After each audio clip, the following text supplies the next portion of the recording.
Maoist పార్టీకి మరో గట్టి ఎదురు దెబ్బ తగిలిందా అంటే అవును అనే సమాచారం మనకు అందుతుంది.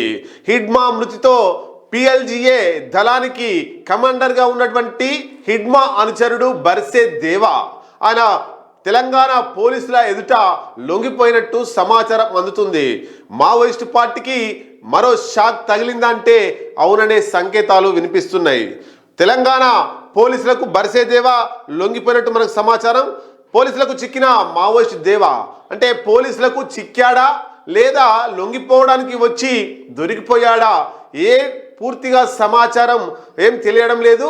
ఇక 2-3 రోజులలో ఈయన లొంగుబాటును తెలంగాణ రాష్ట్ర డీజీపీ చూపించే అవకాశాలు కనబడతా ఉన్నాయి. తెలంగాణ అడవుల్లో బర్సే దేవాతో పాటు మరొక 15 మంది మావోయిస్టు నేతలు దొరికిరట.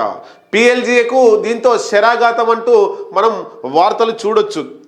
తెలంగాణ, ఛత్తీస్గఢ్, మహారాష్ట్ర సరిహద్దులోని తెలంగాణ ప్రాంత అడవుల్లో సుమారుగా ములుగు జిల్లా అడవుల్లో ఇక్కడ 15 మంది సాయుధ మావోయిస్టులతో పాటు పిఎల్జిఏ దళ కమాండర్గా ఉన్నటువంటి బర్సే దేవా దొరికిరంట. మావోయిస్టులు పై నిఘా ఉంచడంతో పోలీసులు నిఘా ఉంచడంతో మావోయిస్టుల బృందం చిక్కినట్లు కొన్ని వార్తలు వినిపిస్తుంటే లొంగిపోవడానికి వచ్చిండు. హిడ్మా మృతితో కొంత మనస్తాపానికి గురైనటువంటి బర్సే దేవా లొంగుబాటుకు వచ్చిండు అనేటువంటిది ఇంకొక సమాచారం. ఏది ఏమైనా పోలీసులు ధృవీకరిస్తే తెలియలేదు. అయితే ఇక్కడ లొంగిపోయినటువంటి 15 మంది సాయుధ మావోయిస్టులతో పాటు బర్సే దేవా నుంచి ఆయుధాన్ని కూడా స్వాధీనం చేసుకున్నట. దేవా మొత్తం మీద ఆయన పిఎల్జిఏ బెటాలియన్కు నాయకత్వం వహిస్తున్నాడు. ఇది ఇట్లా ఉంటే మరి మావోయిస్టు పార్టీకి గట్టి ఎదురు దెబ్బ తగిలినట్టేనా? పిఎల్జిఏ అంటేనే మావోయిస్టు పార్టీకి వెన్నుముక అని అంటుంటారు. మరి అట్లాంటి వెన్నుముక హిడ్మా మృతితో వెన్నుముక విరిగిపోయినట్టయింది. హిడ్మా మృతి చెందిన తర్వాత పిఎల్జిఏకు దళ కమాండర్గా ఉన్నటువంటి బర్సే దేవా లొంగుబాటుతో ఇక వెన్నుముక లేకుండా పోయినట్టు మరి మావోయిస్టు పార్టీకి గట్టి ఎదురు దెబ్బ తగిలినట్టు మనకు సమాచారం అందుతుంది. ఇప్పుడున్న పరిస్థితులలో మావోయిస్టు పార్టీకి ఉన్న కీలక మావోయిస్టుల్లో బర్సే దేవా ఒకరు. పార్టీ చీఫ్ కేంద్ర కమిటీ కార్యదర్శిగా ఉన్నటువంటి తిప్పిరి తిరుపతి అలియాస్ దేవుజీ, అట్లాగే తెలంగాణ మావోయిస్టు పార్టీ కార్యదర్శి బడే చొక్కారావు అలియాస్ దామోదర్, అట్లాగే బర్సే దేవా. ఈ ముగ్గురు మావోయిస్టుల్లో ప్రస్తుతానికి కీలకంగా ఉన్నారు. కొద్ది రోజుల క్రితం మారేడుమిల్లిలో జరిగినటువంటి ఎన్కౌంటర్లో మావోయిస్టు పార్టీ కేంద్ర కమిటీ సభ్యుడు పిఎల్జిఏ దళ కమాండర్ అయినటువంటి హిడ్మా మృతి చెందిండు. మరి ఆ హిడ్మాకు సమకాలికుడే ఈ బర్సే దేవా. మావోయిస్టు అగ్రనేత హిడ్మాకు సమకాలికుడు, ఒకే ఊరు, దరిదాపు ఒకే వయసులో హిడ్మా కంటే వారం రోజులు బర్సే దేవా చిన్న, హిడ్మా వారం రోజులు పెద్ద. దేవాది కూడా ఛత్తీస్గఢ్ రాష్ట్రం సుక్మా జిల్లా పువర్తి గ్రామం, హిడ్మాది కూడా అదే గ్రామం. ఇద్దరు సుమారు ఇంచుమించు ఒకే ఏజ్ వారు, వారం రోజులు అటు ఇటు. అట్లాగే ఇద్దరు కూడా ఒకే సమయంలో ఉద్యమానికి వచ్చిన వాళ్ళు. ఇంచుమించు ఇద్దరు మావోయిస్టు పార్టీలో చేరి ఇద్దరు కూడా పిఎల్జిఏ బాధ్యతలు నిర్వర్తించిన వాళ్ళు. పార్టీ బెటాలియన్ కార్యక్రమాల్లో ఇద్దరు చురుకుగా పాల్గొనేవారు. మరి ఈ బర్సే దేవా లొంగుబాటుతో పిఎల్జిఏ కార్యక్రమాలు ముగిసినట్లేనా అంటే మావోయిస్టు పార్టీకి సెంట్రల్ మిలిటరీ కమిషన్కు సిఎంసికి వెన్నుముకగా నిలిచిన people's liberation guerrilla army PLGA కార్యక్రమాలు దాదాపుగా ముగిసినట్లే.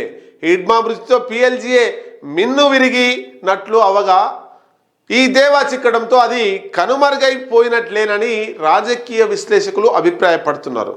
వాస్తవానికి మావోయిస్టు పార్టీ ఆపరేషన్లకు, దాడులకు, పోలీసుల మీద వ్యూహాలకు ఈ పిఎల్జిఏనే కీలకంగా మనం చెప్పుకోవచ్చు.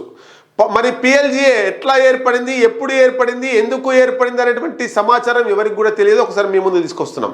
1999 సంవత్సరం డిసెంబర్ 2 ఏం జరిగింది ఆ రోజు అంటే కరీంనగర్ జిల్లా కొయ్యూరు ఎన్కౌంటర్లో అప్పటి పీపుల్స్ వార్ పార్టీ అగ్రనేతలు నల్లా ఆదిరెడ్డి అలియాస్ శ్యామ్, అట్లాగే ఎర్రంరెడ్డి సంతోష్ రెడ్డి ఎలియాస్ మహేష్, శీలం నరేష్ మృతి చెందడంతో వారి యొక్క ప్రథమ వర్ధంతి సందర్భంగా పిఎల్జిఏను కాదు పిజిఏను ఏర్పాటు చేసిరు అప్పటి మావోయిస్ట్ పార్టీ.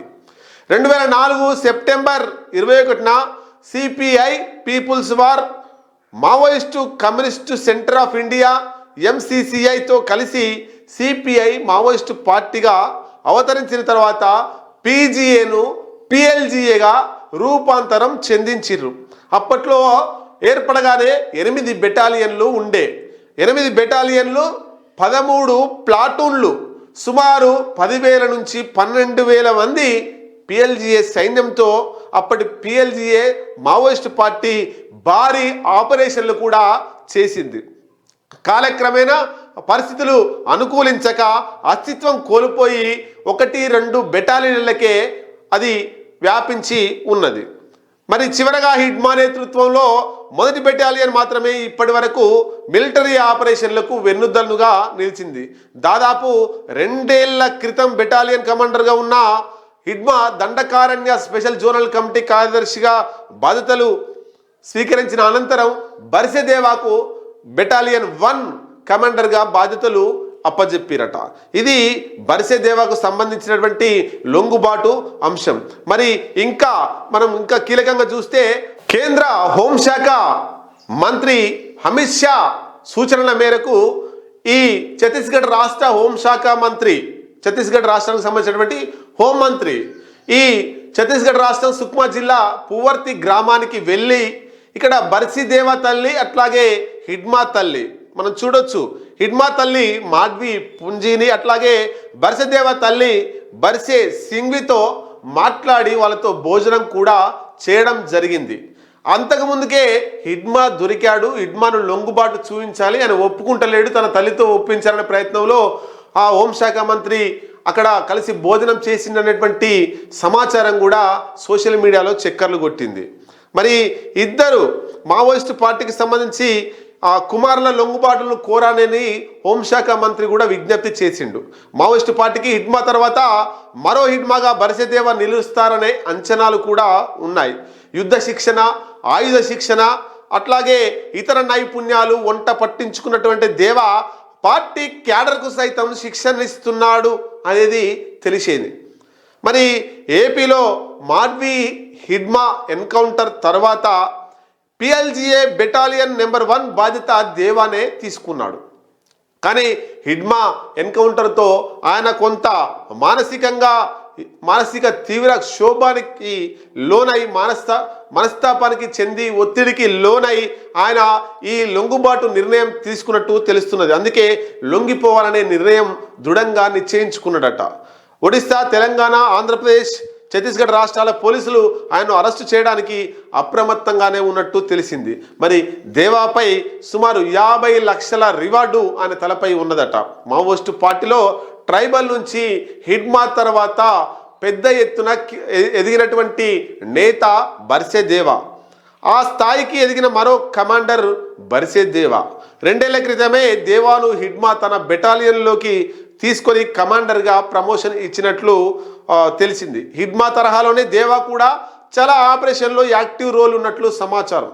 2013 జురామ్ ఘాటి దాడి సహా బలగాలపై జరిగిన అనేక దాడుల్లో దేవా అత్యంత కీలకంగా హిడ్మా తర్వాత వ్యవహరించినట్లు తెలుస్తుంది. హిడ్మాపై మృతి తర్వాత బర్సెదేవా టార్గెట్గా పిఎల్జిఏ కమాండర్ను టార్గెట్ చేయాలనే ఉద్దేశంలో పిఎల్జిఏను మొత్తం నిర్వీర్యం చేయాలనేటువంటి కుట్రలో కేంద్ర ప్రభుత్వం దాంట్లో భాగంగానే దేవా పైన కూడా గురిపెట్టినట్లు తెలుస్తూ ఉంది. సో 50 లక్షల రివార్డును కూడా వివిధ రాష్ట్రాల ప్రభుత్వాలు ప్రకటించినాయి. ఏదేమైనా ఇది మావోయిస్టు పార్టీకి అత్యంత కీలకంగా నాయకుడు లొంగిపోతే చాలా ఇబ్బందుల్లో ఇక మిగిలేది మావోయిస్టు పార్టీలో 4 కేంద్ర కమిటీ, దాంట్లో ఒకరు కేంద్ర కమిటీ కార్యదర్శి దేవుజీ, అట్లాగే తెలంగాణ రాష్ట్ర కార్యదర్శి దామోదర్, అట్లాగే ఒరిస్సా, జార్ఖండ్ రాష్ట్రాలకు సంబంధించిన 4 ఉంటారు. మరి వీళ్ళు పూర్తిగా లొంగిపోవడానికి ఆలోచన చేస్తున్నారా లేదా ఏది ఏమైనా ప్రాణ త్యాగానికైనా వెనుకాడకుండా మావోయిజాన్ని ముందు తీసుకుపోవడానికి ప్రయత్నం చేస్తున్నారా చూడాల్సిందే. ఏదేమైనా ఈ బర్సెదేవాతో పాటు లొంగిపోయినటువంటి 15 మంది బరిసిదేవా ప్లస్ 15 మంది, మొత్తం 16 మంది మావోయిస్టుల్ని తెలంగాణ రాష్ట్ర డీజీపీ ఎదుట లొంగుబాటు చూపించే విధంగా జరుగుతుంది అనేటువంటిది సమాచారం. 2-3 రోజుల్లో ఈ లొంగుబాటుకు సంబంధించినటువంటి సమాచారం డీజీపీ కార్యాలయంలో ప్రెస్ మీట్ పెట్టే అవకాశాలు ఉన్నట్లు కూడా తెలుస్తుంది. Maoist party